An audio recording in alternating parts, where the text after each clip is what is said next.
ॐ नमः सिद्धेभ्यः।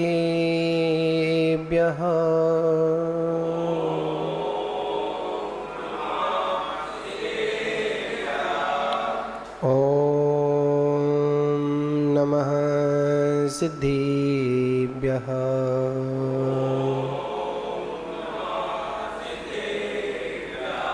ऋणमीदोड़ सिद्धे झाणुत्तम खब दीह दीह संसारी। दस दस दो दोणा जिड़ी दस दो अणु पेहणम बुक्षी। नमो अरिहंताणम नमो सिद्धाणम नमो आयनीयाणम नमो वज्रायाणम नमो लोहे संवसाहुणम। अनंतानंद सदैव परमेष्टि भगवान की, प्रथम तीर्थंकर श्री आदिनाथ भगवान की, शांतिनाथ भगवान की, महावीर भगवान की, परम पूज्य आचार्य श्री कुंद देव स्वामी की, परम पूज्य आचार्य श्री आदिसागर महावीर कीर्ति विमल सागर जी गुरु महाराज की, परम पूज्य तपस्वी सम्राट आचार्य गुरुदेव सन्मति सागर जी गुरु महाराज की, परम पूज्य परंपराचार्य श्री 108 सौभाग्य सागर जी गुरु महाराज की, अहिंसा मही विश्व धर्म की,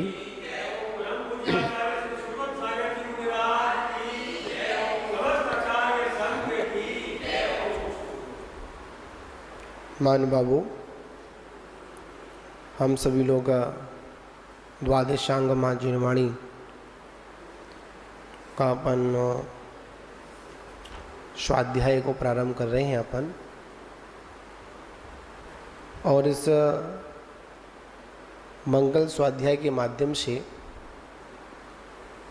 हम सभी लोग अपने जीवन को मंगल बनाने के लिए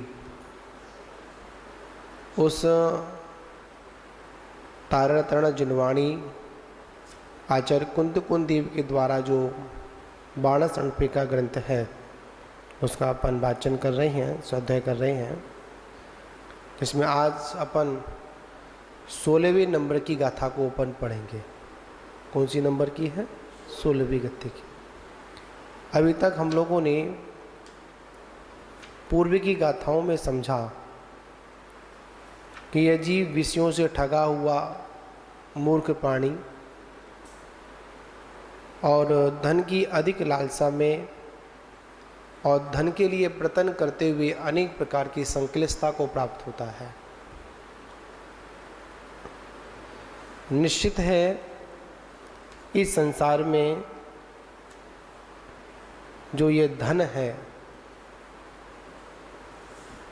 बड़ा ही भूमिका निभाता है।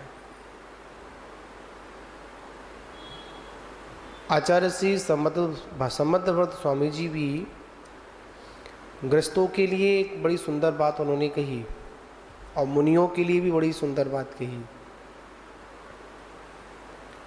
गृहस्थ के पास अगर टका नहीं तो गृहस्थ 2 टके का नहीं।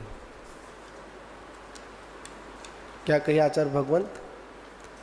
गृहस्थों के पास अगर टका नहीं तो श्रावक 2 टका का नहीं, और साधु के पास अगर टका है तो साधु 2 टका का नहीं। साफ सुथरी स्वच्छ बात आचार्य भगवंत ने कही।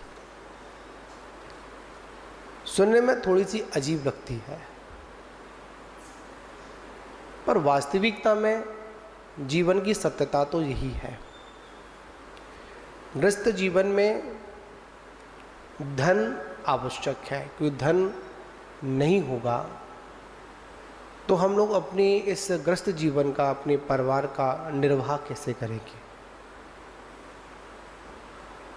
और साधु जीवन में अगर धर्म नहीं होगा तो साधु अपने अंतिम लक्ष्य तक कहाँ तक पहुँचेगा। कोई कहे ग्रस्त अगर निर्धन है तो कदापि नहीं चलेगा। और कोई कहे कि साधु धनवान है तो वो भी नहीं चलेगा। जहां पर जिसकी जैसी व्यवस्था है उस व्यवस्था के अनुसार अगर चलेगा तो चलेगा। गृहस्थ अगर काम काज छोड़कर बैठ जाए फिर भी काम नहीं चलेगा, क्योंकि ये कर्म भूमि है, भोग भूमि नहीं है। भोग भूमि में यह जीव किसी के सामने जाता था, वृक्षों के सामने जाता था और जाकर क्या करता था, याचना करता था। और याचना करते ही क्या होता था, सारी वस्तुएं सहजता से क्या हो जाती थी, प्राप्त हो जाती थी। भोग भूमि और कर्म भूमि में क्या फर्क है? कोई ज्यादा फर्क नहीं है। भोग भूमि में इच्छा शक्ति कम थी, वस्तुएं असीमित थी और इच्छा शक्ति सीमित थी, इसलिए वो भोग भूमि थी।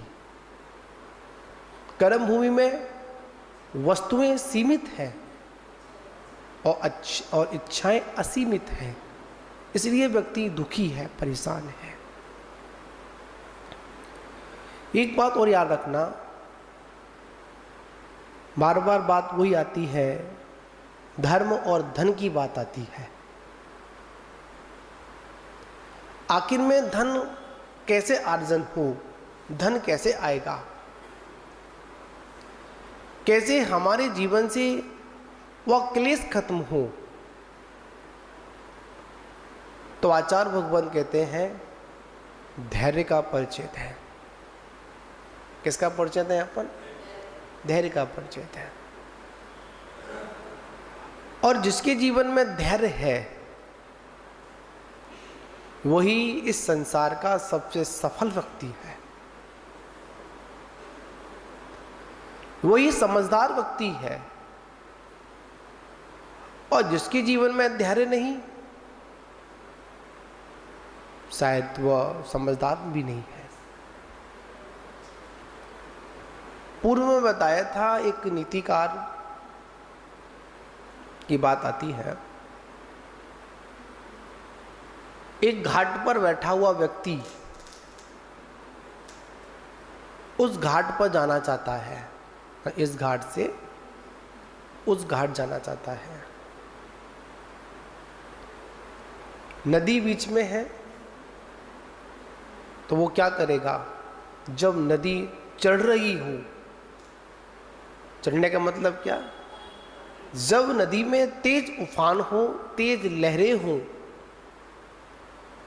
तो उस समय व्यक्ति अपनी समझदारी का परिचय देगा और क्या करेगा, जब तक ये ठंडी नहीं हो जाती है, जब तक ये शांत नहीं हो जाती है, तब तक मैं इसमें प्रवेश नहीं करूंगा। और जब वो प्रवेश नहीं करता है, नदी की लहरें शांत हो जाती हैं, पानी ठंडा हो जाता है, उस समय क्या करता है, वो उसमें घुसता है तो आसानी से इस घाट से उस घाट पहुंच जाता है। और अगर वही व्यक्ति उसी बहती हुई लहरों के साथ में चढ़ती हुई नदी में अगर डूब जाता है ना, मतलब कूदता है, तो उसका डूबना भी निश्चित है। क्यों? उस स्थिति में उसको कोई रास्ता नहीं मिलेगा, कोई मार्ग नहीं मिलेगा। क्या मिलेगा? सिर्फ भटकाना ही मिलेगा, सिर्फ भटकेगा, इसके अलावा और कुछ नहीं करेगा। तो कहा जाता है कि जब हमारे जीवन में किसी भी प्रकार की कैसी भी संकलिष्टता है, धन का अगर अभाव हो, तो धर्म करें। क्या करें? धर्म करें। धर्म से मतलब पुण्य कार्य करें, पुण्य का संपादन करें। आज यही 16वीं गाथा हमको दर्शा रही है। इस संसार में अगर कोई कार्य करने योग्य अगर है तो दो कार्य हैं, पुण्य या पाप। कल हम लोगों ने पढ़ा था एकम करे दी पब्बम, अकेला ही पाप कर्म करता है। क्यों करता है? विषय निमित्तेण तीव्र लोहिणा, विषयों के निमित्त आकर और तीव्र लोभ के कारण क्या करता है? पाप करता है। कहाँ जाता है? नरक। त्रिज गति के दुखों को यह जीव अकेला ही भोगता है। और आचार्य भगवंत इसका दूसरा पक्ष भी रखते हैं। देखा जाए, गतियों में देखा जाए तो 4 गति, और गति का मतलब क्या? जो हमेशा गतिमान रहे, चलती रहे, उसे क्या कहते हैं? अपन गति कहते हैं। गति 4 प्रकार की, नरक गति, त्रिंज गति, मनुष्य गति और देव गति। इसमें अगर देखा जाए पुण्य और पाप, शुभ और अशुभ के अनुसार, कि नरक गति और त्रिंज गति सर्वदा पाप की हेतु है। कौन सी है? नरक और त्रिंज हमेशा अशुभ है, वो कभी शुभ नहीं हो सकती है। ठीक। और जो देवगति है वो कथनचित शुभ है। पवन जी, शुभ तो है। क्यों? वहां पर सम्यक्त की आराधना हो सकती है, सम्यक ज्ञान की आराधना हो सकती है, पर सम्यक चारित्र्य की आराधना नहीं हो सकती। इसलिए कथनचित शुभ है, पर यह मनुष्य पर्याय सर्वदा शुभ ही शुभ है। क्यों? इसमें यह जीव दर्शन की भी आराधना कर सकता है, ज्ञान की आराधना भी कर सकता है, चारित्र की भी आराधना कर सकता है और तप की आराधना भी कर सकता है। इसलिए सर्वोत्तम अगर वो गति है तो वो कौन सी है? ये मनुष्य गति है। आचार्यों ने मनुष्य गति को एक चौराहा बता दिया। जिस प्रकार चौराहे पर खड़े होकर यह व्यक्ति कहीं पर भी जा सकता है, उसी प्रकार मनुष्य गति में आकर यह जीव किसी भी पर्याय को, किसी भी अवस्था को या संसार भ्रमण भी कर सकता है और संसार का अंत भी कर सकता है। आखिर में यह संसार वृद्धि को प्राप्त होता क्यों है?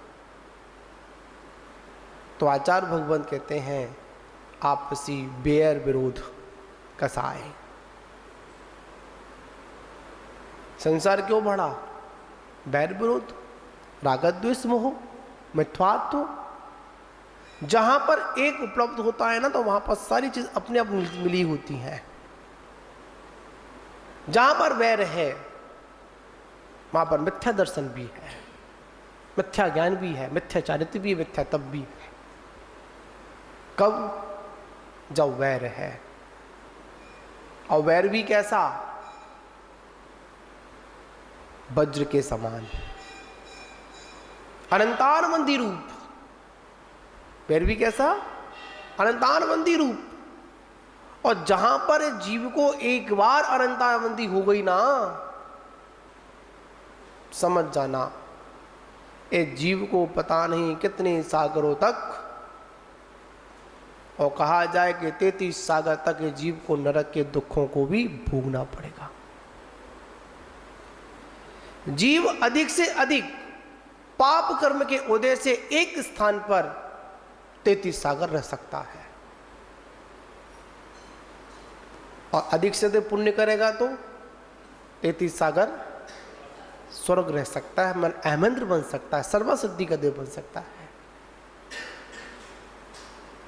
फर्क कितना है कि वहां पर सुखी सुख है और वहां पर दुखी दुख है। पुण्य का संयोग है तो सुखी सुख है, और पाप का संयोग है तो क्या है? सिर्फ दुखी दुख है, इसके अलावा और कुछ भी नहीं है। विचार करना है, सोचना है। आचार्य भगवान कहते हैं इक्को करेदि पब्बम, नहीं, इक्को करेदि पूर्णम धम्म निमित्तेन पातिदारणेन मणुए देवेषु जीवो तस्य फलम भुंजदे इक्को। आचार्य कुंद देव स्वामी हम सभी को बता रहे, इक्का करेति पुण्यम धम्म निमित्तेन पात दानिना। मनुज में मनुष्य, देवेशु मन देव, तस्य फलम भुंजदे इक्को। पाप कर्म करता है तो अकेले ही भोगता है, और पुण्य कर्म करता है तो अकेले ही भोगता है। जो ये सारी चीजें अकेले ही भोगनी है, अकेले ही सब कुछ करना है, तो व्यर्थ के हम ये संबंध सहयोगी लोगों के क्यों बनाएं और लोगों को क्यों बनाएं, क्यों बनते हैं और क्यों बनाते हैं। आचार्य प्रवर ने कहा यह जीव अकेला ही पुण्य कर्म करता है। पुण्य से मतलब क्या, पुण्य का अर्थ क्या है बताइए आप लोग जी। शुभ कर्म। आचार्य कहते हैं पुण्य वो है जो हमारी आत्मा को पवित्र करे। क्या करे? पाप क्या? जो आत्मा का पतन करे, ये तो है परिभाषा उसकी। पाप किसे कहते हैं? जो आत्मा को पतन करे, आत्मा को दुख दे, आत्मा को संक्लिष्टता दे, आत्मा को चारों गतियों में भड़ कराए, वो क्या है? पाप। इसका विलोम कर दो, पुण्य। पुण्य क्या? जो आत्मा को पवित्र बनाए, वो पुण्य है। जो हमको भौतिक साधन दे, वो पुण्य नहीं है, वो पुण्य का मल है। मल। पुण्य फला अरहंता। अगर वास्तविकता में पुण्य का अगर कोई वास्तविकता में फल है, महत्व उत्कृष्ट फल है, तो वो क्या है? अरहंत पद। संयोग से आपको पुण्य प्रकृति मिल गई। क्या मिल गई? पुण्य प्रकृति मिल गई। पुण्य प्रकृतियों में देखा जाए तो विचार करना है। पुण्य प्रकृति मिली, उन पुण्य प्रकृतियों में देखा जाए जो वज्र वृषभ नारायण सनन है ना, ये पुण्य प्रकृति में आता है। बाकी के सनन पाप प्रकृति में आते हैं। 6 संस्थानों में सम चतुष्ट संस्थान पुण्य प्रकृति है, इसके अलावा सब पाप प्रकृति है। आचार्य भगवान कह रहे हैं सही कुल मिला, सही व्यवस्था मिली, सहयोग मिला। क्यों मिला? पुण्य के सहयोग से मिला। और पुण्य के सहयोग से मिलने पर भी अगर हम धर्मार्थ कार्य नहीं कर पाए, अपने वस्तु के स्वरूप को नहीं समझ पाए, तो बताओ वो पुण्य किस मतलब का? मनुष्य पर्याय कैसे मिली? पुण्य से मिली ना। भोग भोगने के लिए तो अन्य पर्याय है। नरक, जिसको ऊपर कर्म फल चेतना, क्या वर्णन आता है? कर्म फल चेतना। विचार करिए, सोचिए, कर्म फल चेतना के बारे में आचार्य प्रवर कहते हैं कि कर्म फल चेतना तो नरक में भी है, त्रिंच में भी है, देव में भी है, मनुष्य में भी है। मतलब कर्म फल चेतना, मर कर्म के फल को भोगने वाली चेतना सब पर्याय में है। आचार्य कहते नहीं, कर्म चेतना नहीं, कर्म फल चेतना नहीं, हमको तो क्या करना है? ज्ञान चेतना का अनुभव करना है। क्या करना है? ज्ञान चेतना। अगर ये ज्ञान चेतना अगर हमारे जीवन में अगर आती है तो कहां आती? मानव मनुष्य पर्याय है, जहां पर यह जीव ज्ञान चेतना का संपूर्णता से प्रयोग कर कर अपने कर्मों को नष्ट कर सकता है। क्या कहा? इक्को करेदि पूर्णम। यह जीव अकेला ही पुण्य करता है। बताओ, भगवान का अभिषेक करोगे तो पुण्य किसको मिलेगा? खुद को मिलेगा। धर्म का निमित्त लेकर पात्रों को अगर दान दोगे तो पुण्य किसको मिलेगा? खुद को मिलेगा। कभी पता है कभी कभी क्या होता है, एक कथन आता है बड़ा सुंदर। एक दो मित्र थे और दोनों मित्रों बड़ी ही मित्रता थी। एक भगवान का उपासक था और एक भगवान का विरोधी, मतलब विषयों का रागी था। एक भगवान का रागी था और किसका रागी था? विषयों का रागी था। अब दोनों लोग, भगवान के पास आने वाला भी भगवान के पास आएगा और जो कहाँ जाएगा? विषयों जाएगा। एक दिन दोनों की वार्तालाप हुई। जो विषयों वाला व्यक्ति था उसने कहा, अरे कहाँ जा रहा है तू? चल आज कहाँ चलते हैं? विषयों में चलते हैं। दूसरा वाला, नहीं मैं तो भगवान की पूजा करूँगा। देखिए कौन सा व्यक्ति कहाँ पर पुण्याश्रम कर रहा है, कैसा स्थल है।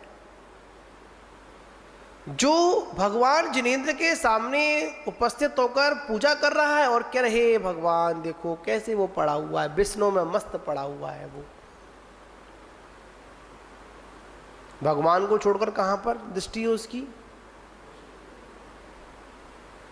उसकी पूजा में क्या याद आ रहे हैं? विष्णु याद आ रहे हैं। और एक व्यक्ति विष्णु में पड़ा हुआ है और क्या कह रहा है? अरे मुझसे अच्छा तो मेरा वो कौन है? मित्र है। वो क्या कर रहा होगा? अभी भगवान की पूजा कर रहा होगा। बताइए किसको पुण्य और किसको पाप मिला? एक को पुण्यानवंती पाप। ऐसा भी होता है, जब पुण्य की बात करेंगे पाप की बात करेंगे, ऐसा विभाजन भी होता है। पुण्यानुबंधी पाप, पुण्य के उदय में पाप का बंध। और एक होता है पापानुबंधी पुण्य।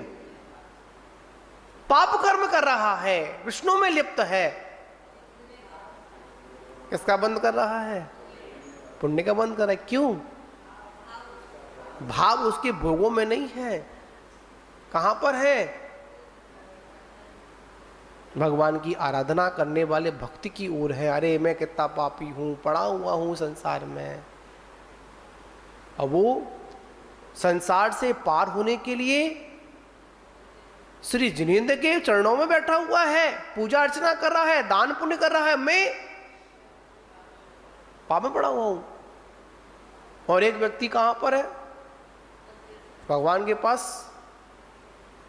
और किसका स्मरण कर रहा है? वो जो पापों में पड़ा हुआ है। आचार्य भगवंत कहते हैं अपना देखो दूसरे का मत देखो। क्या कहते हैं?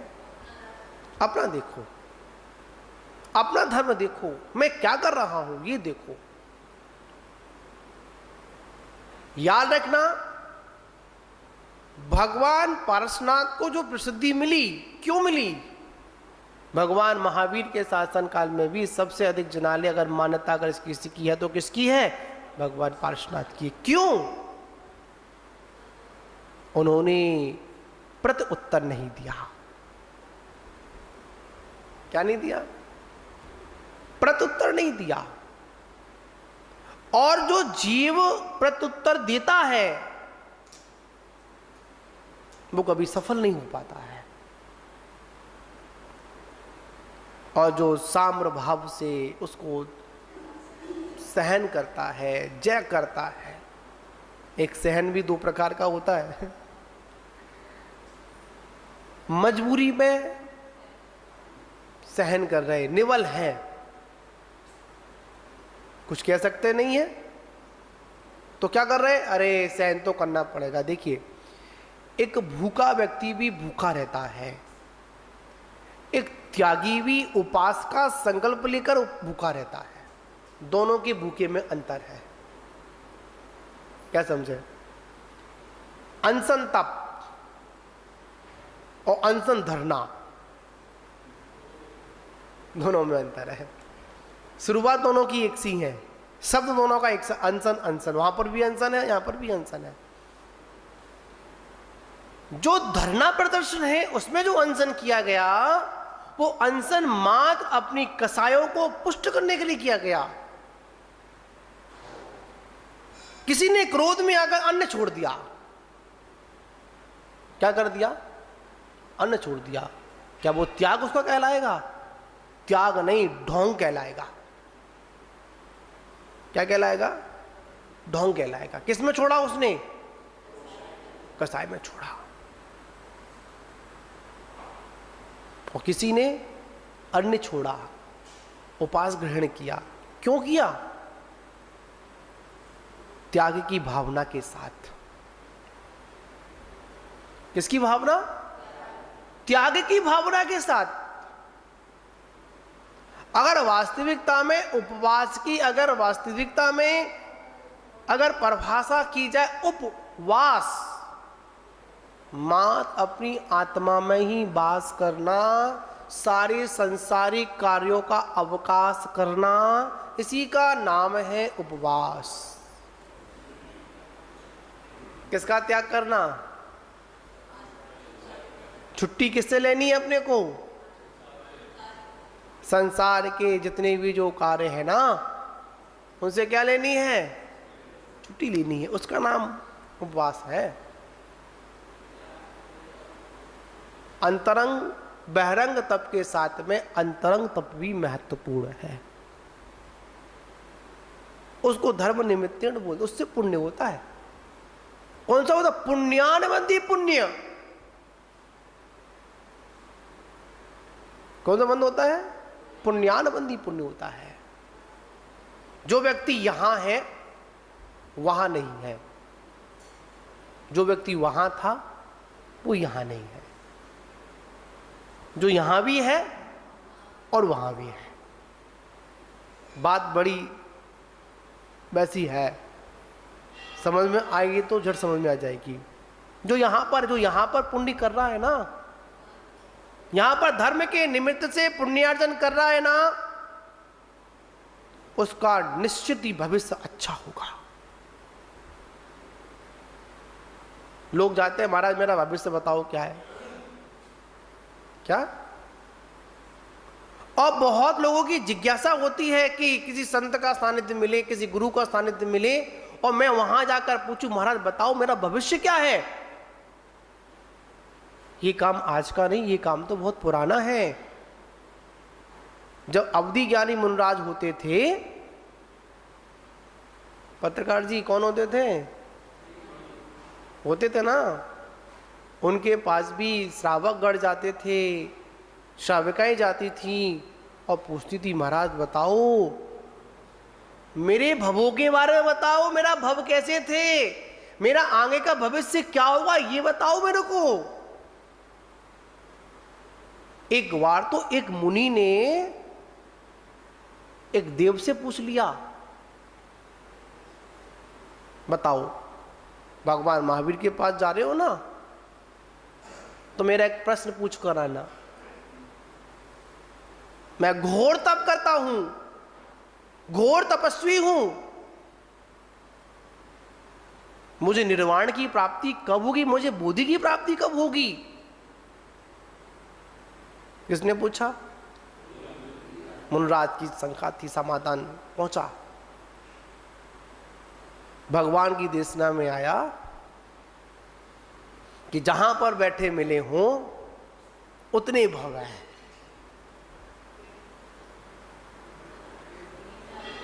समझे ना? जहां पर बैठे हो उतने ही भव है। बड़ा प्रसन्न हुआ, धन्य है इन मुनराज के तो भव बहुत कम है। क्यों? जिस समय प्रश्न किया था उस समय वो केले के पत्तों के नीचे बैठे थे, केले के पेड़ के पास बैठे थे। जब फिर पुनः उत्तर लेकर गया, अरे इमली के पेड़ के नीचे जाकर बैठ गए। अरे महाराज ये आपने क्या किया? क्या हुआ? कि सर्वज्ञ की देशना में आया है कि तुम्हारे भव उतने हैं जितने जहां पर तुमको जिस पेड़ के नीचे बैठे हुए मिले, अरे आप वहां से उठकर क्यों आ गए, वहीं पर बैठे रहते। अच्छा, तीर्थंकर की देशना, क्या देशना? एक प्रमाणता तो मिल गई कि मेरे मात इतने भव हैं जितने भव इस पेड़ के नीचे हैं, पत्तों में हैं। झट क्या किया, मतलब निदान कर लिया। एक बार में 8-10 बार, ठीक है ना। ऐसा करने के बाद तुरंत अपने भवों को नष्ट कर कर और उन्हीं के सामने मोक्ष को प्राप्त हो गए। समझे ना। लोग आते हैं, बताओ महाराज मेरा भविष्य क्या है, मेरे जीवन में क्या होगा, मेरा जीवन कैसा होगा। बहुत से लोग, मैंने सुबह चर्चा की थी, बहुत से लोग अरे महाराज को क्या मतलब, महाराज को तो नहीं बताना चाहिए। अरे हम तो नहीं बता रहे भैया, पहले उनसे पूछ कर आओ जिन्होंने पूरे भव के भव खोल दिए। तुम्हारे हर पर्याय का वर्णन किया अवधि ज्ञान के विशेष से, और आपको एक धर्म का मार्ग बताया।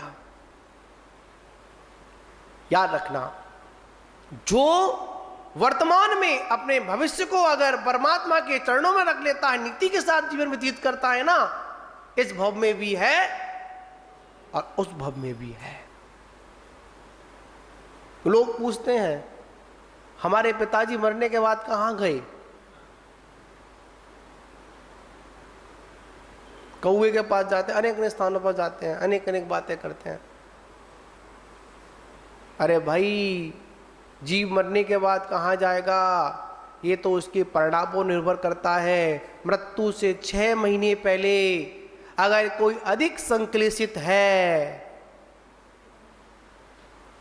कैसा है, अधिक संक्लेशित है, समझाने पर भी नहीं समझ रहा है, अनाप शराब बोल रहा है, बक रहा है, तो समझ जाओ उसने निश्चित ही किसी खोटी गति का बंद कर लिया है। खोटी गति, दुर्गति का बंद कर लिया है। किसने कर लिया? जो संक्लेशित है, समझाने पर भी नहीं समझ रहा है। कहां जाएगा वो? सीधी नीचे की ओर जाएगा, ऊपर नहीं जाएगा। और जो पूरा जीवन भर धर्म ध्यान नहीं किया, परमात्मा का भजन नहीं किया, मंदिर नहीं आया, अंत समय परिणामों में निर्मलता आ गई, परिणाम उसके सरल और सहज हो गए, धर्म के प्रति रुचि पैदा हो गई, तो समझ लेना उसकी अच्छी गति होने वाली है। और भी अगर आपको प्रमाणता दूं मैं आपको, जब व्यक्ति की अंतिम यात्रा निकल रही हो ना, जिसको हम क्या बोलते हैं, शव यात्रा बोलते हैं, और उस शव में जब आगे आगे सब चलता है, पीछे पीछे हम लोग चलते हैं। देखिए, जब बारात निकलती है तो दूल्हा पीछे होता है, बाराती नाचने गाने वाले आगे होते हैं, और जब जब किसी की अर्थी निकलती है तो बाराती वाले जो होते हैं ना, डोली वाले कहाँ होते हैं? पीछे होते हैं। आगे तो वही चलता अकेला, संदेश देकर जाता है। क्या? संसार में डुबोने वाले व्यक्ति आगे बहुत चल रहे हैं। कहां चल रहे हैं? संसार में डुबोने वाले व्यक्ति आगे आगे चलते हैं, और जब पूरे डूब जाते हो ना, तो अकेले तुमको आगे चलना पड़ता है, कोई तुम्हारे साथ नहीं चलता है। वादा कौन साथ चलता है? सब पीछे दूर दूर। और एक बात और याद रखना, अंतिम यात्रा में अगर कोई बोल रहा हो अच्छा व्यक्ति था, बहुत जल्दी चला गया, अच्छे कार्य करने वाला था, अच्छा समाज से भी था, अच्छा गुरु भक्त था, धर्मात्मा था, अभिषेक करता था, पूजन करता था, समझ जाना इस निश्चित ही उच्च गति का बंद किया है। क्यों? जाने के बाद इसको याद किया जा रहा है। और बहुत से लोग भी होते हैं, अच्छा था चला गया, कुछ करता धरता तो था नहीं, ना करता था ना किसी को करने देता था, मात मुंह पर प्रशंसा कराता था, इसका कुछ नहीं करता। दुनिया में ऐसे बहुत से लोग हैं जो क्या करते हैं, सिर्फ मुंह पर प्रशंसा करते हैं, इसके अलावा और कुछ नहीं करते हैं। ऐसी दुनिया में बहुत लोग आए, चला ठीक है जान दो तो शांति है, तो समझ लो व्यक्ति कहां गया है, निश्चित खोटी गति में गया है। यहां पर आचार्य प्रवर यही समझा रहे हैं, समझिए धर्म के निमित्त से ये दान को पात्र देता है, पात्रों को दान देता है। क्या देता है? पात्र दान देता है। पुण्य के उदय से जो प्राप्त हुआ है उसे क्या करता है? धर्म करता है। आचार्य से पूज्यपाद स्वामी बड़ी सुंदर बात कहते हैं, याद आ जाती है। कोई ऐसी भावना के साथ में पुण्य करता है, हे भगवान मैं आपका पूजा कर रहा हूँ, आपका अभिषेक कर रहा हूँ, आपकी वंदना कर रहा हूँ, तो मुझे अपार संपत्ति मिले, अपार वैभव मिले, मैं क्या करूं? दान करूंगा। पता है गुरु महाराज क्या बोलते हैं? क्या पागल जैसी बात कर रहा है। कीचड़ में घुसकर, कहां घुसकर? कीचड़ में घुसकर, और कीचड़ में लिप्त होने के बाद बोल रहा है कि बाद में मैं स्नान कर लूंगा। ऐसा कौन सा ज्ञानी पुरुष होगा बताओ? कोई होगा? कोई होगा? हम जैसे कोई होगा? कोई ऐसी चेष्टा करेगा? पागल जैसे चेष्टा करेगा। क्या चेष्टा करेगा? अरे भगवान दे दो, बाद में शुद्धि कर लूंगा। तो भगवान कहते हैं तू जब स्वच्छ बैठा हुआ है तो शुद्धि की आवश्यकता क्यों? क्यों उस गंदगी में जाना चाह रहा है? नहीं भगवान दान पुण्य करना है, आपकी सेवा करनी है, भला सत्कार करना है। अरे बंधुओं, ऐसी सोच हमको कहां लेकर जाएगी? धर्म करता है तो अपने आप धन आता है। क्या आता है? धर्म करता है तो अपने आप धन आता है, मांगने की आवश्यकता नहीं पड़ती है। तो बात यहां पर थी कि जो व्यक्ति, जो जीव एक अकेला ही जीव, मतलब संसारी जीव, धर्म अनुष्ठान के निमित्त से, कौन सा अनुष्ठान? धर्म अनुष्ठान। एक पूजा अनुष्ठान होता है, एक जाप अनुष्ठान होता है, एक धर्म अनुष्ठान भी होता है, और एक आत्म अनुष्ठान भी होता है। कौन सा होता है? आत्मानुष्ठान, आत्मा का अनुष्ठान, आत्मा को जागृत करने का माध्यम, ठीक करता है, और पात्रों को दिए हुए दान को देता है, उससे पुण्यार्जन करता है। क्या करता है? पात्र कितने होते हैं? उत्तम, मध्यम और जघन्य। ठीक, इसमें भी विचार करना है, देखना है कि जो समय दृष्टि होता है वो सत पात्रों को दान देता है, और जो मिथ्या दृष्टि होता है वो क्या करता है? मिथ्या दृष्टियों को दान देता है। ऐसा भी दान मत दे देना कि जिस दान के माध्यम से तुम्हारा पैसा, तुम्हारा दी हुई वस्तु क्या हो जाए? गलत हो जाए। ऐसा भी नहीं करना। दान की परिभाषा बताते हुए कहा, अन्य पर अनुग्रह बुद्धि के साथ अपने स्वयं वस्तु का क्या करना? त्याग करना, उसका नाम दान है। कौन सी वस्तु? स्वयं वस्तु। पर वस्तु का कभी दान नहीं होता, क्योंकि पर वस्तु तुम्हारी है ही नहीं। जितना तुम्हारे पास अंटी में है उतना ही दान करना। ऐसा दान मत करना कि बोल तो जाओ कि हाँ दूंगा, और दिया हुआ दान तुरंत दे देना। आज स्थिति है, क्या पता कल मेरी स्थिति हुई नहीं हुई तो। बुले हुए दान में कभी विलंब नहीं करना, झट दे देना। क्यों? सभी के दिन एक से नहीं होते। कभी कोई पाप कर्म का उदय आ गया, आप नहीं दे पाए तो क्या होगा?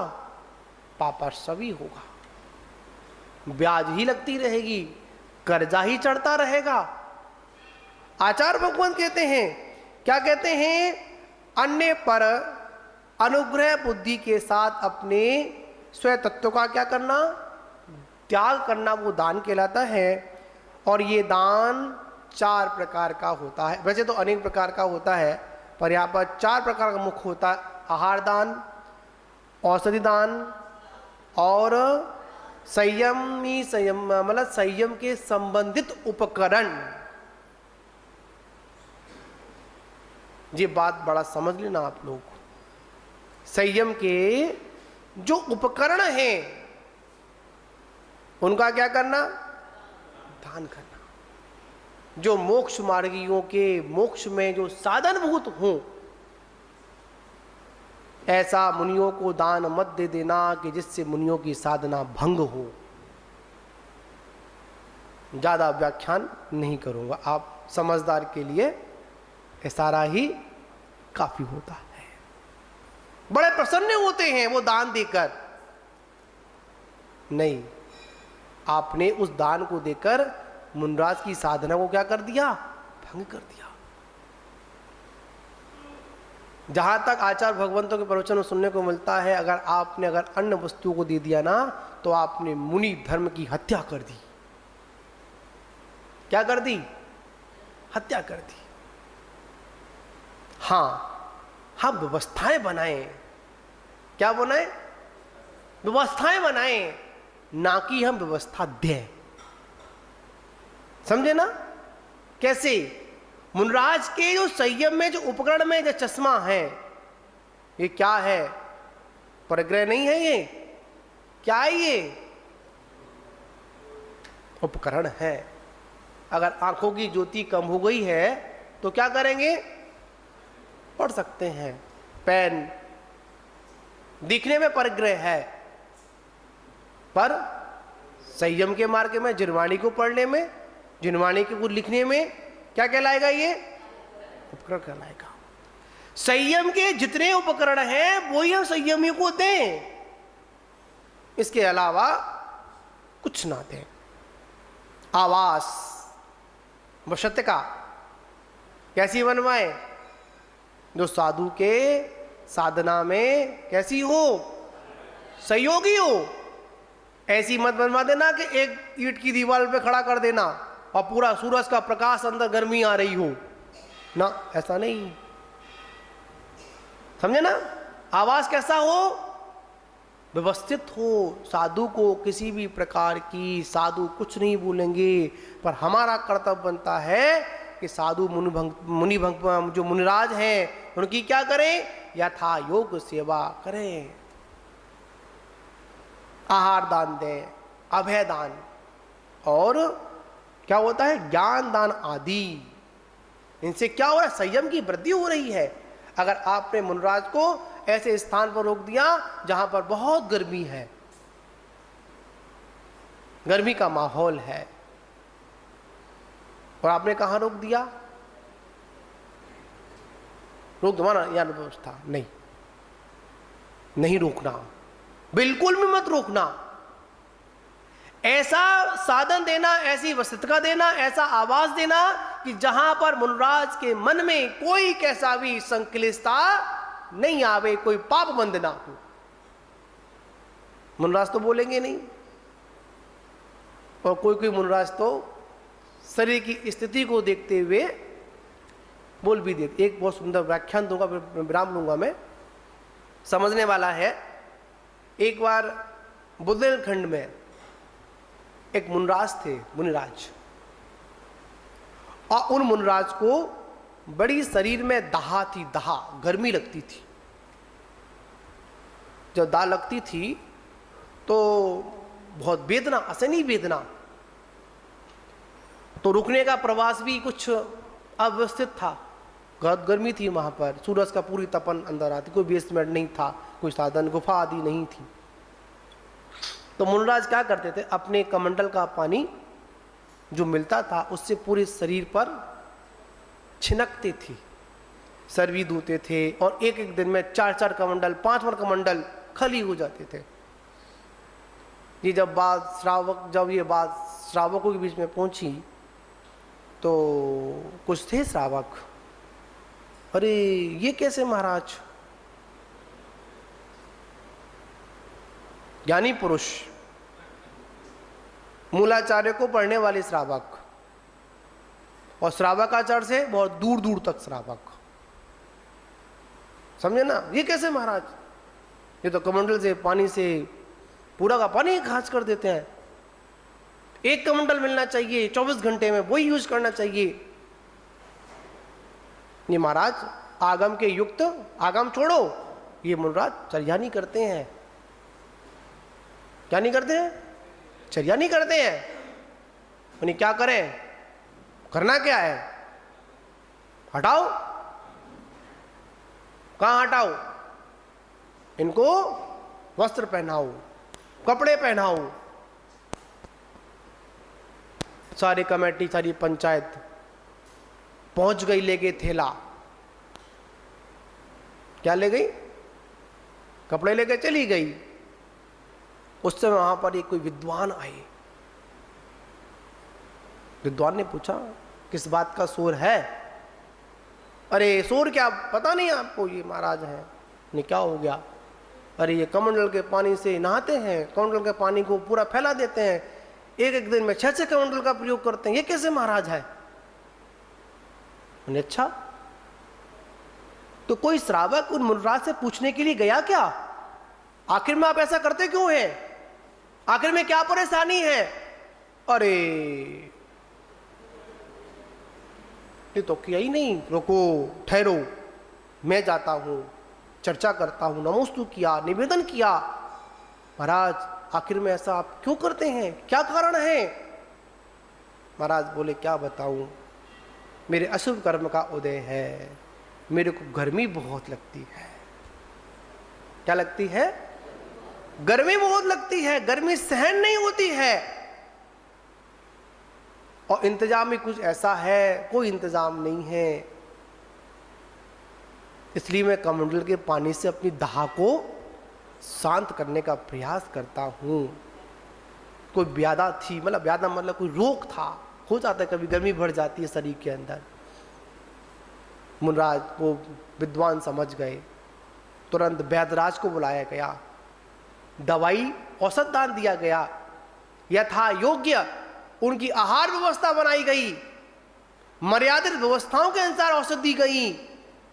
जो मुनिराज कमंडलों का पानी यूज करते थे ना, वो मात कमंडल एक दिन में 1 कमंडल का प्रयोग फिर पुनः चालू कर दिया। ये ताली नहीं बजाना हमको, बहुत गंभीर बात है।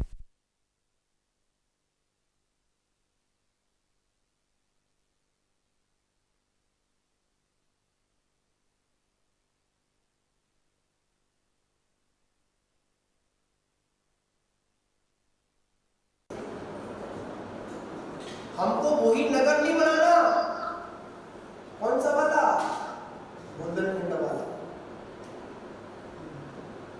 आजकल ये बहुत पैटर्न चल गया है, नहीं,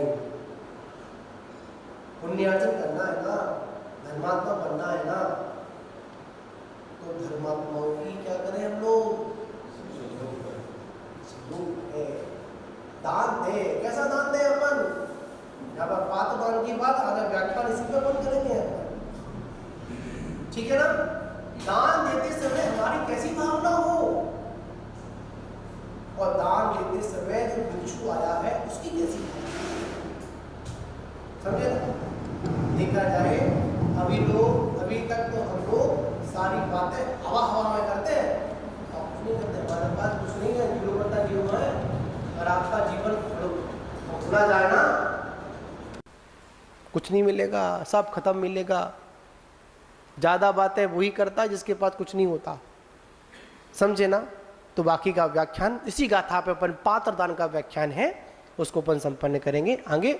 जय बोलो महावीर भगवान की जय। और तब की आराधना भी कर सकता है, इसलिए सर्वोत्तम अगर वो गति है तो वो कौन सी है, ये मनुष्य गति है। आचार्यों ने मनुष्य गति को एक चौराहा बता दिया। जिस प्रकार चौराहे पर खड़े होकर यह व्यक्ति कहीं पर भी जा सकता है, उसी प्रकार मनुष्य गति में आकर ये जीव किसी भी पर्याय को, किसी भी अवस्था को या संसार भ्रमण भी कर सकता है और संसार का अंत भी कर सकता है।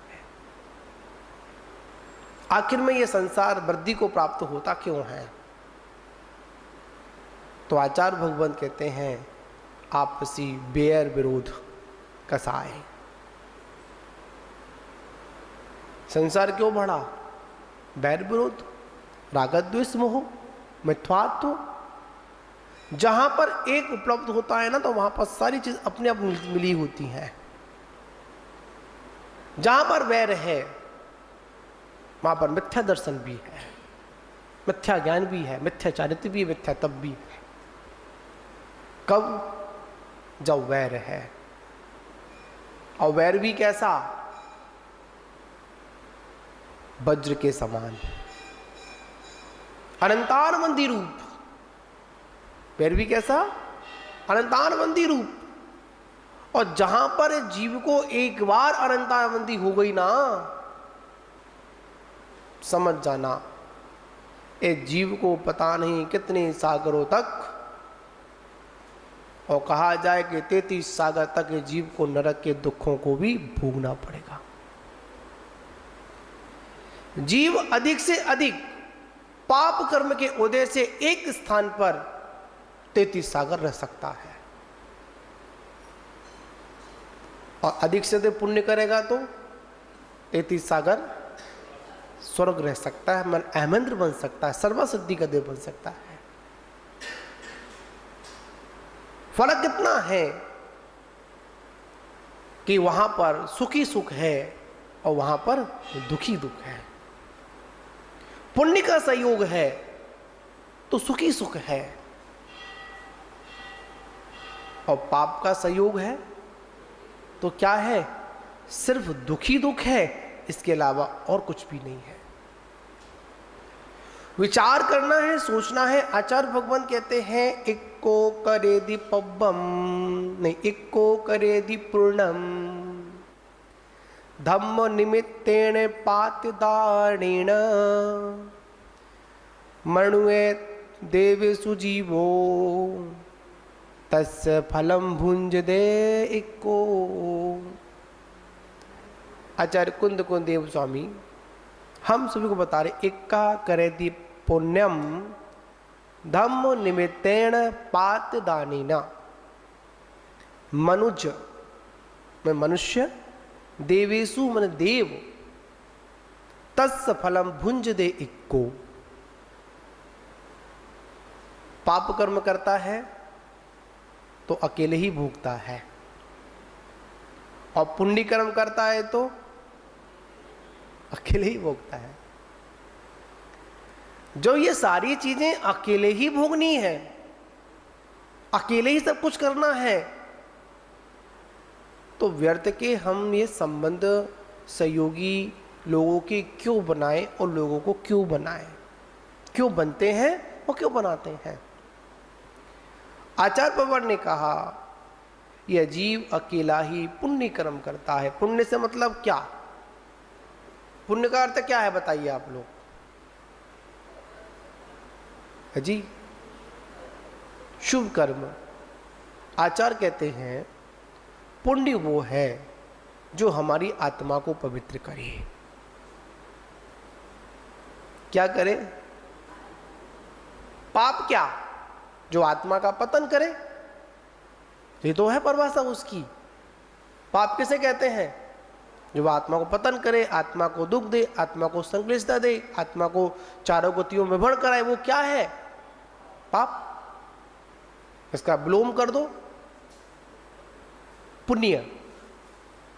पुण्य क्या? जो आत्मा को पवित्र बनाए, वो पुण्य है। जो हमको भौतिक साधन दे, वो पुण्य नहीं है,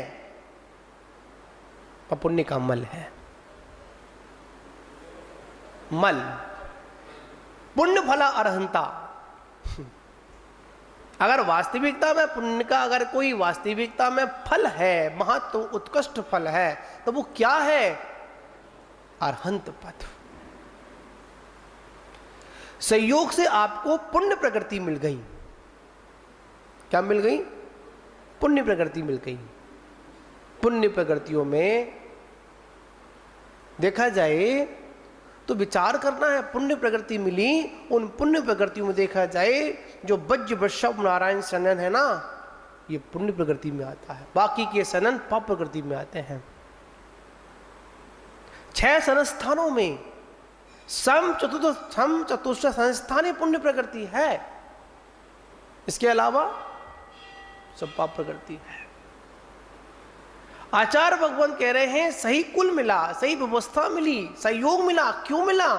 पुण्य के सहयोग से मिला। और पुण्य के सहयोग से मिलने पर भी अगर हम धर्मार्थ कार्य नहीं कर पाए, अपने वस्तु के स्वरूप को नहीं समझ पाए, तो बताओ वो पुण्य किस मतलब का? मनुष्य पर्याय कैसे मिली? पुण्य से मिली ना। भोग भोगने के लिए तो अन्य पर्याय हैं। नरक, जिसको पर्वत कर्म फल चेतना, क्या वर्णन आता है? कर्म फल चेतना।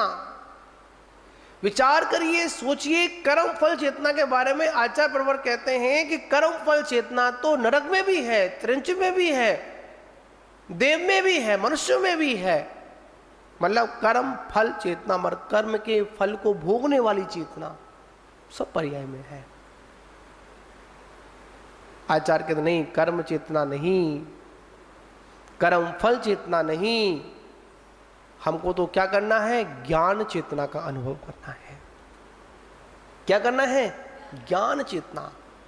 अगर ये ज्ञान चेतना अगर हमारे जीवन में अगर आती है तो कहां आती? मानव मनुष्य पर्याय है, जहां पर यह जीव ज्ञान चेतना का संपूर्णता से प्रयोग कर कर अपने कर्मों को नष्ट कर सकता है।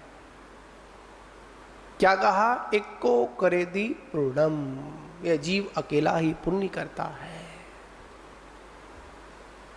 बताओ, भगवान का अभिषेक करोगे तो पुण्य किसको मिलेगा? खुद को मिलेगा। धर्म का निमित्त लेकर पात्रों को अगर दान दोगे तो पुण्य किसको मिलेगा? खुद को मिलेगा। कभी पता है कभी कभी क्या होता है? एक कथन आता है बड़ा सुंदर। एक दो मित्र थे और दोनों मित्रों में बड़ी ही मित्रता थी। एक भगवान का उपासक था और एक भगवान का विरोधी, मतलब विषयों का रागी था। एक भगवान का रागी था और किसका रागी था? विषयों का रागी था। अब दोनों लोग, भगवान के पास आने वाला भी भगवान के पास आएगा और जो कहाँ जाएगा? विषयों जाएगा। एक दिन दोनों की वार्तालाप हुई।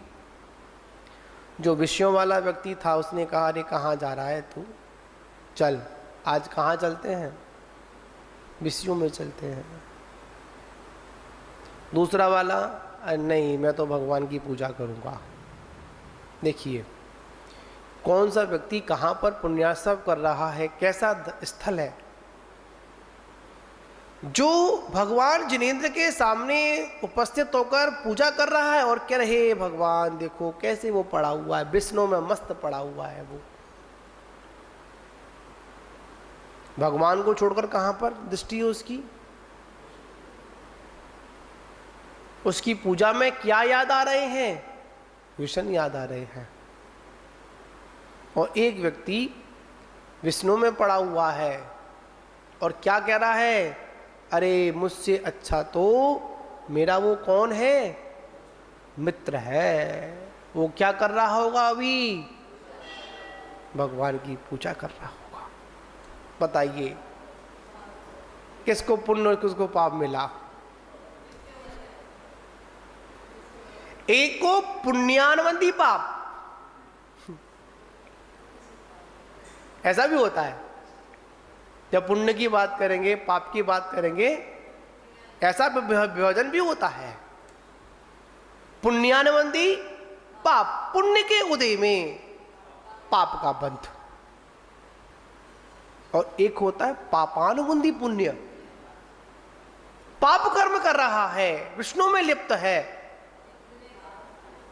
किसका बंद कर रहा है? पुण्य का बंद कर रहा है। क्यों?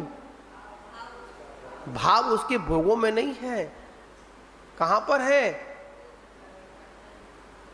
भगवान की आराधना करने वाले भक्ति की ओर है। अरे मैं कितना पापी हूं, पड़ा हुआ हूं संसार में।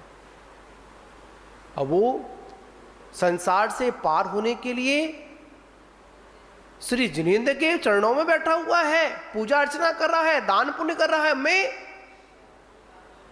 पाप में पड़ा हुआ हूं। और एक व्यक्ति कहां पर है? भगवान के पास। और किसका स्मरण कर रहा है? वो जो पापों में पड़ा हुआ है। आचार्य भगवंत कहते हैं, अपना देखो दूसरे का मत देखो। क्या कहते हैं?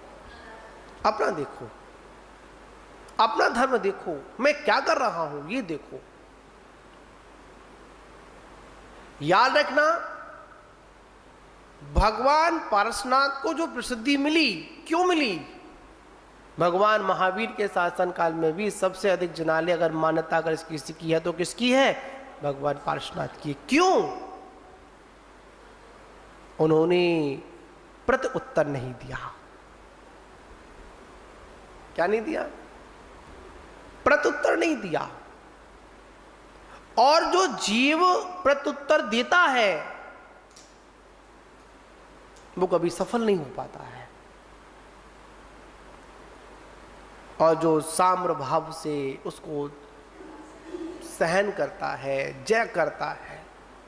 एक सहन भी दो प्रकार का होता है। मजबूरी में सहन कर रहे, निवल है, कुछ कह सकते नहीं है तो क्या कर रहे? अरे सहन तो करना पड़ेगा। देखिए, एक भूखा व्यक्ति भी भूखा रहता है, एक त्यागी भी उपास कल्प लेकर भूखा रहता है। दोनों के भूखे में अंतर है। क्या समझे? अनशन तप और अनशन धरना, दोनों में अंतर है।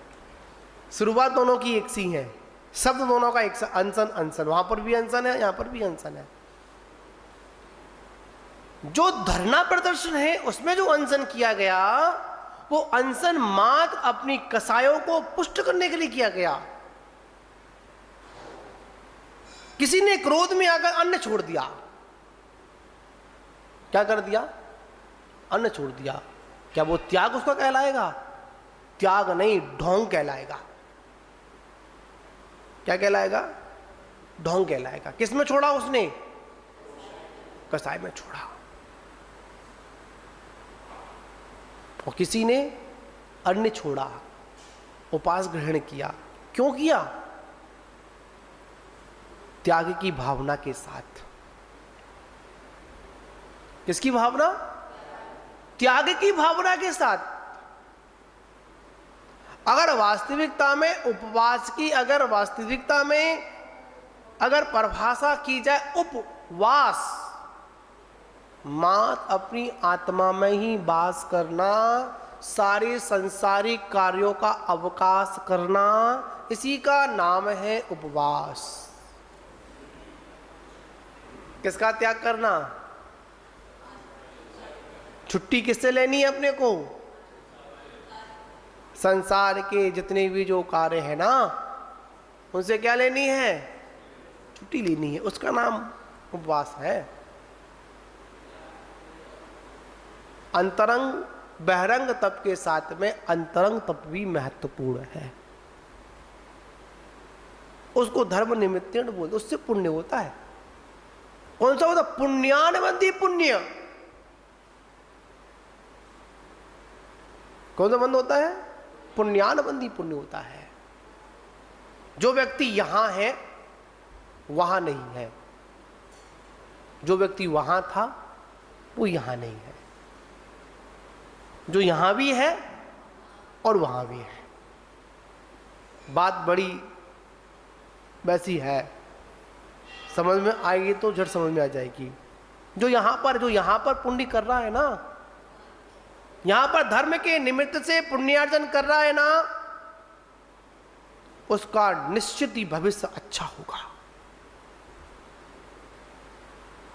लोग जाते हैं, महाराज मेरा भविष्य बताओ क्या है, क्या?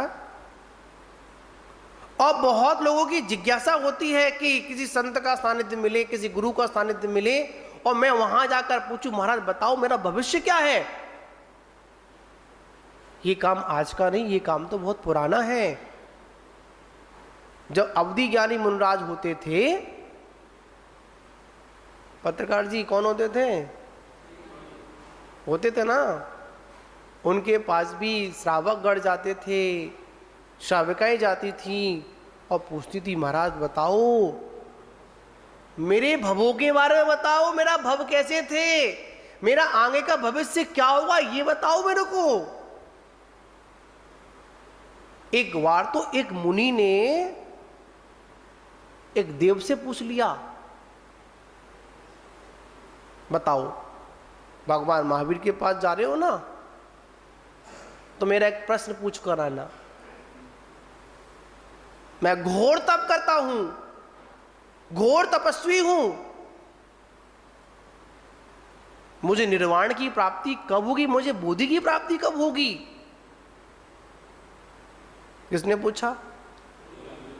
मुनराज की शंका थी, समाधान पहुंचा। भगवान की देशना में आया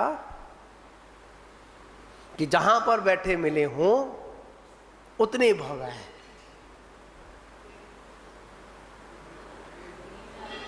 समझे ना? जहां पर बैठे हो उतने ही भव हैं। बड़ा प्रसन्न हुआ, धन्य है इन मुनराज के तो भव बहुत कम है। क्यों? जिस समय प्रश्न किया था उस समय वो केले के पत्तों के नीचे बैठे थे, केले के पेड़ के पास बैठे थे। जब फिर पुनः उत्तर लेकर गया, अरे इमली के पेड़ के नीचे जाकर बैठ गए। अरे महाराज ये आपने क्या किया?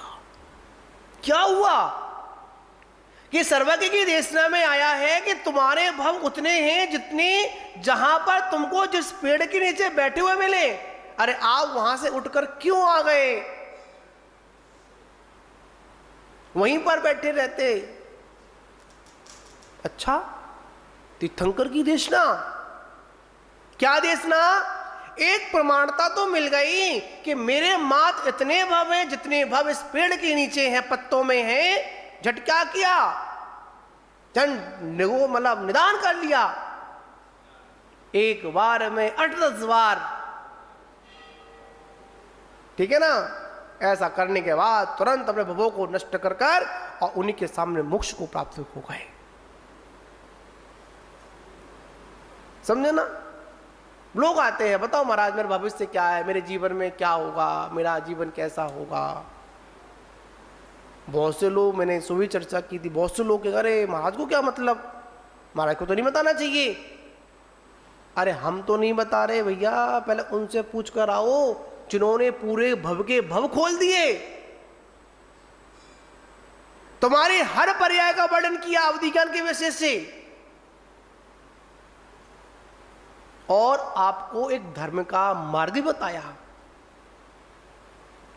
याद रखना, जो वर्तमान में अपने भविष्य को अगर परमात्मा के चरणों में रख लेता है, नीति के साथ जीवन व्यतीत करता है ना, इस भव में भी है और उस भव में भी है। लोग पूछते हैं हमारे पिताजी मरने के बाद कहां गए? कौए के पास जाते हैं, अनेक अनेक स्थानों पर जाते हैं, अनेक अनेक बातें करते हैं। अरे भाई, जीव मरने के बाद कहाँ जाएगा ये तो उसके परिणाम पर निर्भर करता है। मृत्यु से 6 महीने पहले अगर कोई अधिक संक्लेशित है, कैसा है, अधिक संक्लेशित है, समझाने पर भी नहीं समझ रहा है, अनाप शराब बोल रहा है, बक रहा है, तो समझ जाओ उसने निश्चित ही किसी खोटी गति का बंद कर लिया है। खोटी गति, दुर्गति का बंद कर लिया है। किसने कर लिया? जो संक्लेशित है, समझाने पर भी नहीं समझ रहा है। कहां जाएगा वो? सीधी नीचे की ओर जाएगा, ऊपर नहीं जाएगा। और जो पूरा जीवन भर धर्म ध्यान नहीं किया, परमात्मा का भजन नहीं किया, मंदिर नहीं आया, अंत समय परिणामों में निर्मलता आ गई, परिणाम उसके सरल और सहज हो गए, धर्म के प्रति रुचि पैदा हो गई, तो समझ लेना उसकी अच्छी गति होने वाली है। और भी अगर आपको प्रमाणता दूं मैं आपको, जब व्यक्ति की अंतिम यात्रा निकल रही हो ना, जिसको हम क्या बोलते हैं, सब यात्रा बोलते हैं, और उस सब में जब आगे आगे सब चलता है, पीछे पीछे हम लोग चलते हैं। देखिए, जब बारात निकलती है तो दूल्हा पीछे होता है,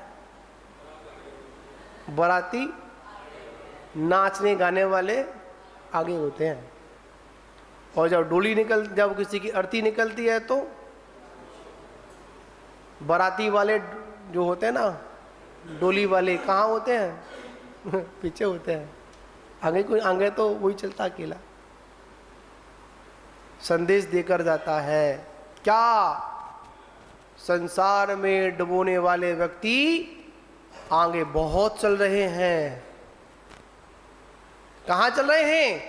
संसार में डुबोने वाले व्यक्ति आगे आगे चलते हैं, और जब पूरे डूब जाते हो ना, तो अकेले तुमको आगे चलना पड़ता है, कोई तुम्हारे साथ नहीं चलता है। मतलब कौन साथ चलता है? सब पीछे दूर दूर। और एक बात और याद रखना, अंतिम यात्रा में अगर कोई बोल रहा हो, अच्छा व्यक्ति था, बहुत जल्दी चला गया, अच्छे कार्य करने वाला था, अच्छा समाज से भी था, अच्छा गुरु भक्त था, धर्मात्मा था, अभिषेक करता था, पूजन करता था, समझ जाना इस निश्चित ही उच्च गति का बंद किया है। क्यों? जाने के बाद इसको याद किया जा रहा है। और बहुत से लोग भी होते हैं, अच्छा था चला गया, कुछ करता धरता तो था नहीं, ना करता था ना किसी को करने देता था, मात मुंह पर प्रशंसा कराता था, इसका कुछ नहीं करता। दुनिया में ऐसे बहुत से लोग हैं जो क्या करते हैं, सिर्फ मुंह पर प्रशंसा करते हैं, इसके अलावा और कुछ नहीं करते हैं। ऐसी दुनिया में बहुत लोग आए, चला ठीक है जान दो, तो शांति है, तो समझ लो व्यक्ति कहां गया है, निश्चित खोटी गति में गया है। यहां पर आचार्य प्रवर यही समझा रहे हैं, समझिए, धर्म के निमित्त से ये दान को पात्र देता है, पात्रों को दान देता है। क्या देता है? पात्र दान देता है। पुण्य के उदय से जो प्राप्त हुआ है उसे क्या करता है? धर्म करता है। आचार्य से पूज्यपाद स्वामी बड़ी सुंदर बात कहते हैं, याद आ जाती है। कोई ऐसी भावना के साथ में पुण्य करता है, हे भगवान मैं आपका पूजा कर रहा हूँ, आपका अभिषेक कर रहा हूँ, आपकी वंदना कर रहा हूँ, तो मुझे अपार संपत्ति मिले, अपार वैभव मिले, मैं क्या करूं? दान करूंगा। पता है गुरु महाराज क्या बोलते हैं? क्या पागल जैसी बात कर रहा है। कीचड़ में घुसकर कहां घुसकर? कीचड़ में घुसकर। और कीचड़ में लिप्त होने के बाद बोल रहा है कि बाद में मैं स्नान कर लूंगा। ऐसा कौन सा ज्ञानी पुरुष होगा बताओ? कोई होगा? कोई होगा? हम जैसे कोई होगा? कोई ऐसी चेष्टा करेगा? पागल जैसे चेष्टा करेगा। क्या चेष्टा करेगा? अरे भगवान दे दो, बाद में शुद्धि कर लूंगा। तो भगवान कहते हैं तू जब स्वच्छ बैठा हुआ है तो शुद्धि की आवश्यकता क्यों उस गंदगी में जाना चाह रहा है? नहीं भगवान, दान पुण्य करना है, आपकी सेवा करनी है, भला सत्कार करना है। अरे बंधुओं, ऐसी सोच हमको कहां लेकर जाएगी? धर्म करता है तो अपने आप धन आता है। क्या आता है? धर्म करता है तो अपने आप धन आता है, मांगने की आवश्यकता नहीं पड़ती है। तो बात यहां पर थी कि जो व्यक्ति, जो जीव, एक अकेला ही जीव, मतलब संसारी जीव, धर्म अनुष्ठान के निमित्त से, कौन सा अनुष्ठान? धर्म अनुष्ठान। एक पूजा अनुष्ठान होता है, एक जाप अनुष्ठान होता है, एक धर्म अनुष्ठान भी होता है, और एक आत्म अनुष्ठान भी होता है। कौन सा होता है? आत्मानुष्ठान। आत्मा का अनुष्ठान, आत्मा को जागृत करने का माध्यम, ठीक करता है। और पात्रों को दिए हुए दान को देता है, उससे पुण्यार्जन करता है। क्या करता है? पात्र कितने होते हैं? उत्तम, मध्यम और जघन्य। ठीक, इसमें भी विचार करना है, देखना है कि जो सम्यक दृष्टि होता है वो सत पात्रों को दान देता है, और जो मिथ्या दृष्टि होता है वो क्या करता है? मिथ्या दृष्टियों को दान देता है। ऐसा भी दान मत दे देना कि जिस दान के माध्यम से तुम्हारा पैसा, तुम्हारा दी हुई वस्तु क्या हो जाए? गलत हो जाए। ऐसा भी नहीं करना। दान की परिभाषा बताते हुए कहा, अन्य पर अनुग्रह बुद्धि के साथ अपने स्वयं वस्तु का क्या करना? त्याग करना, उसका नाम दान है। कौन सी वस्तु? स्वयं वस्तु। पर वस्तु का कभी दान नहीं होता, क्योंकि पर वस्तु तुम्हारी है ही नहीं। जितना तुम्हारे पास अंटी में है उतना ही दान करना। ऐसा दान मत करना कि बोल तो जाओ कि हाँ दूंगा, और दिया हुआ दान तुरंत दे देना। आज स्थिति है, क्या पता कल मेरी स्थिति हुई नहीं हुई तो। बुले हुए दान में कभी विलंब नहीं करना, झट दे देना। क्यों? सभी के दिन एक से नहीं होते। कभी कोई पाप कर्म का उदय आ गया, आप नहीं दे पाए, तो क्या होगा? पापा सभी होगा, ब्याज ही लगती रहेगी, कर्जा ही चढ़ता रहेगा। आचार्य भगवान कहते हैं, क्या कहते हैं? अन्य पर अनुग्रह बुद्धि के साथ अपने स्वयं तत्व का क्या करना? त्याग करना, वो दान कहलाता है। और ये दान 4 प्रकार का होता है। वैसे तो अनेक प्रकार का होता है, पर यहाँ पर 4 प्रकार का मुख्य होता है। आहार दान, औषधि दान, और संयम मतलब संयम के संबंधित उपकरण। ये बात बड़ा समझ लेना आप लोग। संयम के जो उपकरण हैं उनका क्या करना? दान करना। जो मोक्ष मार्गियों के मोक्ष में जो साधनभूत हों, ऐसा मुनियों को दान मत दे देना कि जिससे मुनियों की साधना भंग हो। ज्यादा व्याख्यान नहीं करूंगा, आप समझदार के लिए सारा ही काफी होता है। बड़े प्रसन्न होते हैं वो दान देकर। नहीं, आपने उस दान को देकर मुनराज की साधना को क्या कर दिया? भंग कर दिया। जहां तक आचार्य भगवंतों के प्रवचन सुनने को मिलता है, अगर अन्य वस्तुओं को दे दिया ना तो आपने मुनि धर्म की हत्या कर दी। क्या कर दी? हत्या कर दी। हाँ, हम व्यवस्थाएं बनाएं। क्या बनाएं? व्यवस्थाएं बनाएं, ना कि हम व्यवस्था दें। समझे ना? कैसे? मुनराज के जो संयम में जो उपकरण में जो चश्मा है, ये क्या है? परग्रह नहीं है, ये क्या है? ये उपकरण है। अगर आंखों की ज्योति कम हो गई है तो क्या करेंगे? पढ़ सकते हैं। पेन दिखने में परग्रह है, पर संयम के मार्ग में, जिनवाणी को पढ़ने में, जिनवाणी को लिखने में क्या कहलाएगा? ये उपकरण कहलाएगा। संयम के जितने उपकरण हैं वो ही हम संयमियों को दें, इसके अलावा कुछ ना दें।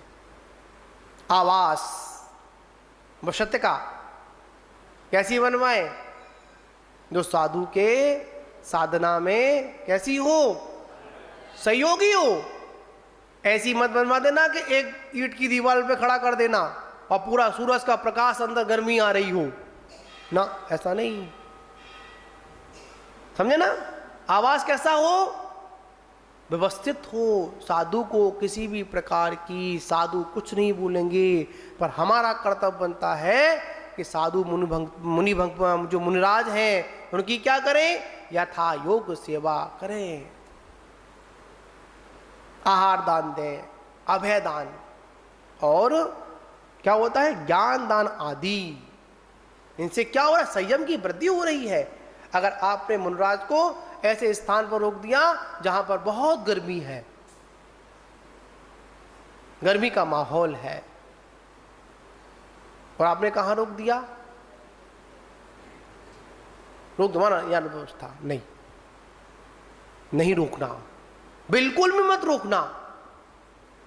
ऐसा साधन देना, ऐसी वसतिका देना, ऐसा आवास देना कि जहां पर मुनराज के मन में कोई कैसा भी संक्लिष्टता नहीं आवे, कोई पाप बंद ना हो।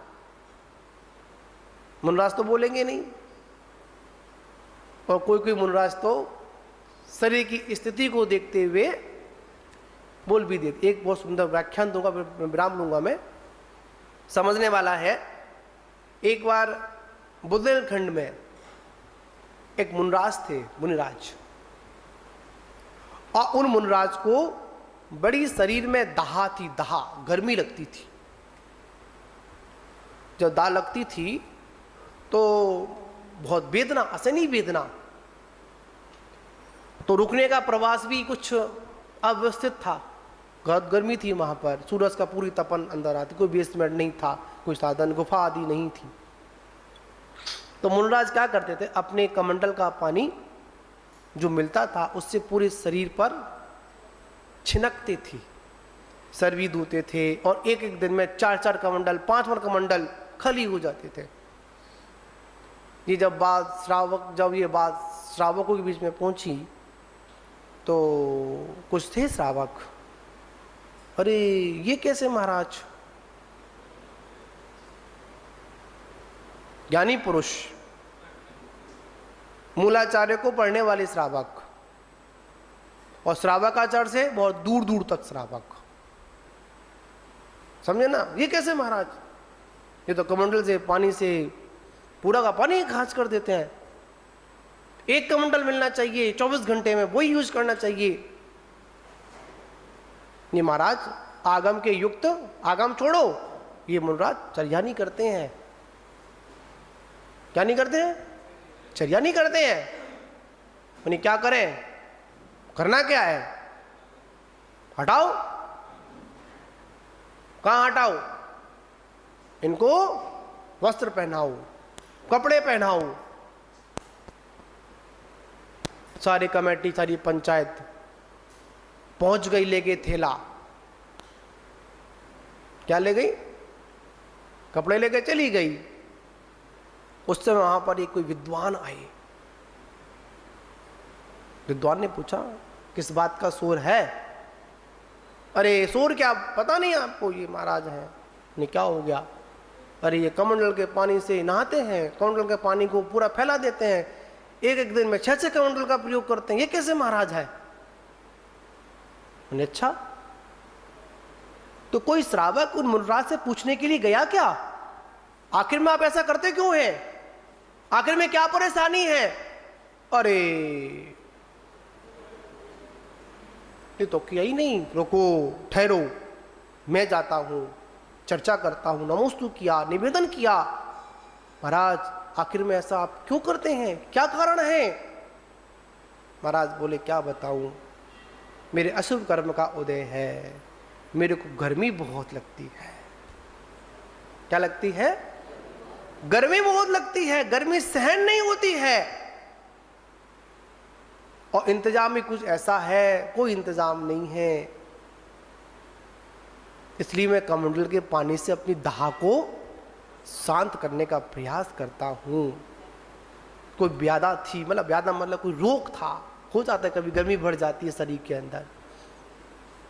मुनराज को विद्वान समझ गए, तुरंत वैद्यराज को बुलाया गया, दवाई औषध दान दिया गया, यथा योग्य उनकी आहार व्यवस्था बनाई गई, मर्यादित व्यवस्थाओं के अनुसार औषध दी गई।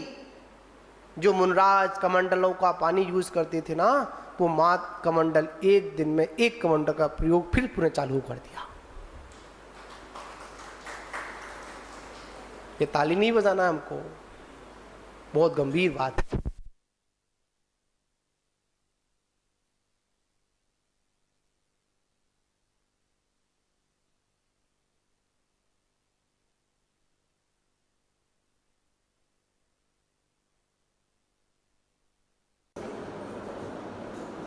हमको वही नगर नहीं बनाना, कौन सा वाला, बुंदेलखंड वाला। आजकल ये बहुत पैटर्न चल गया है, नहीं,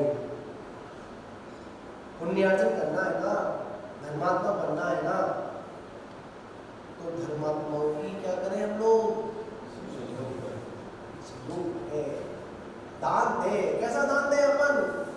यहाँ पर पात्र दान की बात, अगर व्याख्यान इसी पर बंद करेंगे अपन, ठीक है ना? दान देते समय हमारी कैसी भावना हो, और दान देते समय जो भिक्षु आया है उसकी कैसी भावना, समझे ना?